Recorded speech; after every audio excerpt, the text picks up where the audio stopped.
Shalom, dear friends. Back to School project that happened after the war in Israel. Now we've been able to send children. Hundreds of children came with their parents to receive their backpack and equipment, and now they're ready for school. I can tell you, they were so grateful, so happy.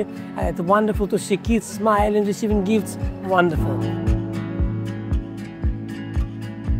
רציתי לשאול, כמה ילדים יש לך היום שקיבלו היום עזרה מבית הלב? יש לי 6 ילדים, אחד כבר עברה את ה-18, 5 ילדים קיבלו, נהנו, שמחו. מה הם קיבלו היום? ילקוטים, כרטיסים, פופקורן, מיץ. עד כמה לדעתך העזרה הזאת חשובה? במיוחד כשאנחנו חיים פה בארץ ישראל. וואי, זה מאוד חשוב, זה מאוד עוזר להורים שיש משפחות עם הרבה ילדים. זה מאוד מקל עליהם ללכת ולקנות עם הכרטיסים את כל הציוד של הבית ספר. נכון. בטח, זה מאוד חוסך, זה מאוד עוזר.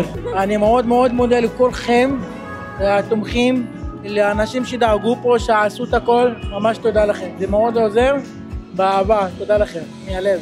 תודה מאוד. Вообще, конечно, это огромная финансово-экономическая поддержка. Вот, я так взял сумку, она какая-то тяжелая, вот там камни лежат. Это уже не первый год. Если так, откровенно говоря, пойти покупать, это серьезная сумма. Особенно у нас в Израиле. Да, притом еще цены растут. Спасибо огромное. Dear friends, I want to thank you from the bottom of my heart and my team here in Israel. Thank you for making difference. Thank you for sharing blessings. We've been talking about love of Christians, stand of Christians, and so because of you, thank you very much. Blessings and shalom.